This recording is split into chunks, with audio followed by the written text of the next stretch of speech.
Welcome to plates of flavour with Shraddha. Friends, Maharashtrian सिरीमध्ये तुमचं स्वागत आहे.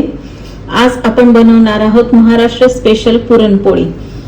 पुरणपोळी ही सर्वांच्याच आवडीची असते. प्रत्येक सणामध्ये पुरणपोळीला मान असतो. तर आपण बघूयात आज की पुरणपोळी कशी बनवायची. याच्यासाठी मी इथं 2 वाटी हरभऱ्याची डाळ घेतली आहे स्वच्छ धुवून. आणि चिकट पुरण हवे असेल तुम्हाला तर त्याच्यामध्ये तुम्ही तांदूळ टाकू शकता. आणि मोकळं जर पुरण तुम्हाला हवं असेल तर तांदूळ तुम्ही स्किप केले तरी चालतील. मी पोहे खायचा 1 चमचा तांदूळ टाकले आहे 2 वाटी डाळीसाठी. आणि जितकी डाळ घेताल तुम्हाला तितकी साखर घ्यायची आहे. तर इथे मी 2 वाटी साखर घेतली आहे. तसेच पुरणामध्ये घालायला विलायची, जायफळ आणि लवंग घेतला आहे. तर आपण सुरुवात करूया. इथे मी पाणी घेतले आहे कुकरमध्ये. त्याच्यामध्ये आपल्याला डाळ शिजवायला टाकायची आहे.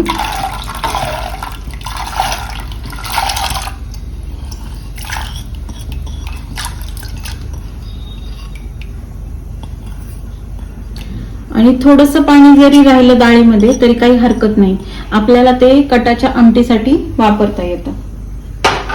आणि पुरणाची डाळ जेव्हा शिजायला टाकायची तेव्हा त्याच्यामध्ये 3 ते 4 लवंगा टाकून द्यायच्या. लवंगाचा सुगंध पुरणाला खूप छान येतो आणि पुरणाची चव ही छान लागते.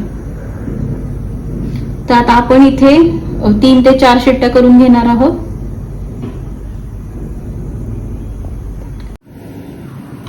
जोपर्यंत आपले पुरण शिजत आहे तोपर्यंत आपण कणिक मळून घेऊया.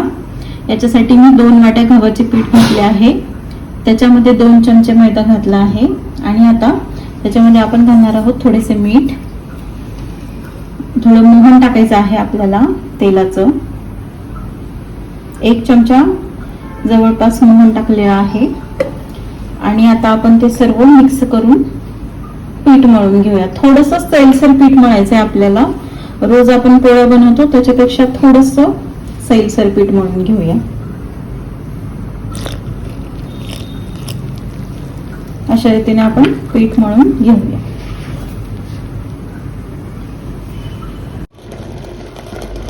आपली पुरणाची डाळ छान शिजली आहे. त्याच्यामधलं एक्स्ट्रा पाणी मी इथे कटाच्या आमटीसाठी काढून ठेवलं आहे.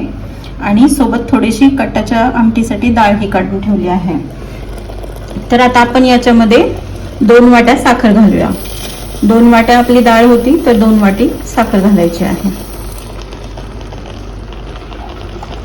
आणि आता परत साखरेमध्ये आपलं पुरण आपल्याला छान शिजवून घ्यायचं आहे. तुम्हाला जर साखरेच्या ऐवजी गूळ वापरायचा असेल तर तुम्ही गूळ ही वापरू शकता. साखर छान विरघळली आहे पुरणामध्ये. आता आपण इथे एक अशी चाळणी घेणार आहोत आणि त्याच्या खाली एक भांडं घ्यायचं आहे. आणि याच्यामधून आपल्याला पुरण चाळून घ्यायचं, गाळून घ्यायचं आहे छान. पुरण यंत्रामधून पण आपण त्याला बारीक करू शकतो. असं चाळणीतून किंवा पुरण यंत्रातून काढल्यामुळे ते पूर्ण एकजीव होतं आणि पोळ्या करताना डाळीच्या गाठीमध्ये येत नाहीत. त्याच्यासाठी पुरण यंत्रातून किंवा चाळणीतून पुरण चाळणे आवश्यक असते. तर आता आपण हे पुरण चाळणीतून छान बारीक करून घेऊया. जितके तुम्ही गरम गरम पुरण बारीक करताल तितक्या लवकर ते बारीक होते. त्याच्यामुळं फटाफट आपण हे बारीक करून घेऊया. गरम असल्यामुळे खूप पटकन बारीक होते. तुम्ही बघू शकता डाळ लगेच बारीक होऊन चाळणीतून खाली पडल्या जाते. थंड झाल्यानंतर आपल्याला थोडंसं हे बारीक करायला जड जातं. पण तुमच्याकडे जर चाळणी नसेल पुरणाची किंवा पुरण यंत्रही नसेल तर हे मिश्रण थोडंसं थंड होऊ द्यायचं आणि त्याच्यानंतर मग मिक्सरमधून फिरून घेतलं तरी चालेल. तयार आहे आपले पुरण. आता आपण ह्या पुरणाला चटका देणार आहोत. थोडंसं गरम करून घ्यायचं आहे याला. आणि याच्यामध्ये विलायची आणि जायफळची पूड टाकायची. इथे मी पुरणाला चटका द्यायला ठेवला आहे. याच्यामध्ये मी अर्ध जायफळ किसून घातलं आहे. आणि आता 7 ते 8 विलायचीची पूड टाकत आहे. हे चांगलं आपल्याला मिक्स करून घ्यायचं आहे. आणि थोडंसं पुरण घट्ट होईपर्यंत हे शिजवून घ्यायचं आहे. आपल्या पुरणाला चटका देऊन झाला आहे आणि आता आपण हे थंड झाल्यानंतर त्याच्या पोळ्या करायला घेऊ. आपले पुरण छान थंड झाले आहे. थंड झाल्यानंतर हे बघा, हे किती घट्ट झालेले आहे. आता आपण याची पोळी करूया.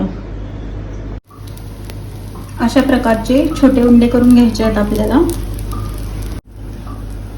अशा रीतीने 2 छोटे छोटे त्याच्या पारी लाटून घ्यायचे आहेत.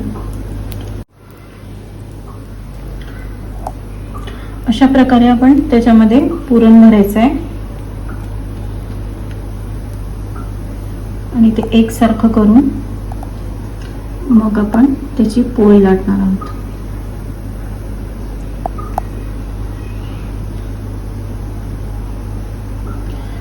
अशा पद्धतीने ते सगळ्या बाजूने बंद करून घ्यायचे आहे.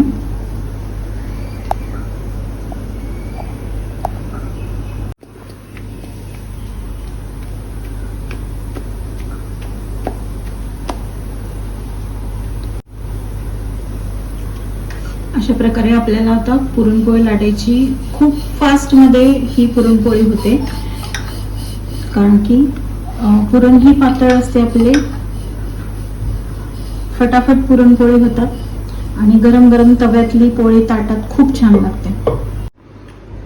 तव्यावरती थोडेसे तूप सोडून घ्यायचे आणि मग त्याच्यावरती आपण ही पोळी टाकणार आहोत.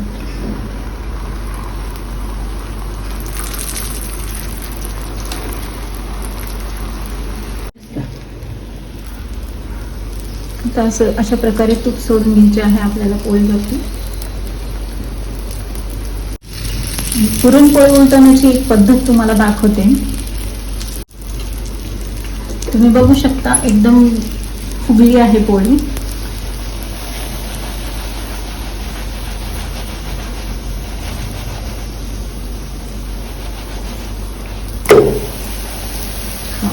बघितलं कशी खरपूस झाली आहे. अशी तव्यावरती पोळी उलटी करायची. ते जर तुम्हाला जमत नसेल तर तुम्ही उलटणही वापरू शकता. सुरुवातीला नाही जमणार, थोडंसं ट्रिकनी ते आपोआप जमणार. तर खरपूस अशी आपली पुरणपोळी तयार आहे. सो फ्रेंड्स, तयार आहेत आपली पुरणपोळ्या. अशा प्रकारे तुम्ही सर्व पुरणपोळ्या करून घेऊ शकता. छान मस्त अशी पुरणपोळी, मऊसूत अशी पुरणपोळी तयार आहे. मस्त तुपासोबत तुम्ही पुरणपोळीचा आस्वाद घेऊ शकता. तर फ्रेंड्स, तयार आहे आपले पुरणपोळीचे ताट. पुरणपोळीच्या ताटामध्ये पंचामृत आणि कटाच्या आमटीचा खास मान असतो. पंचामृत आणि कटाच्या आमटीची रेसिपी मी तुमच्यासाठी लवकरच घेऊन येत आहे. पुरणपोळी म्हणजे महाराष्ट्रीयन लोकांची खासियत आहे. कुठलाही सण असू दे, होळी असू दे, पाडवा असू दे, पोळा असू दे, दिवाळी असू दे किंवा गौरीपूजन असू दे, प्रत्येक सणामध्ये पुरणपोळीचा मान हा ठरलेला असतो. त्याच्यामुळं आजची ही पुरणपोळीची रेसिपी तुम्ही नक्की ट्राय करून बघा आणि तुम्हाला कशी वाटते ते मला कमेंट बॉक्समध्ये नक्की कळवा.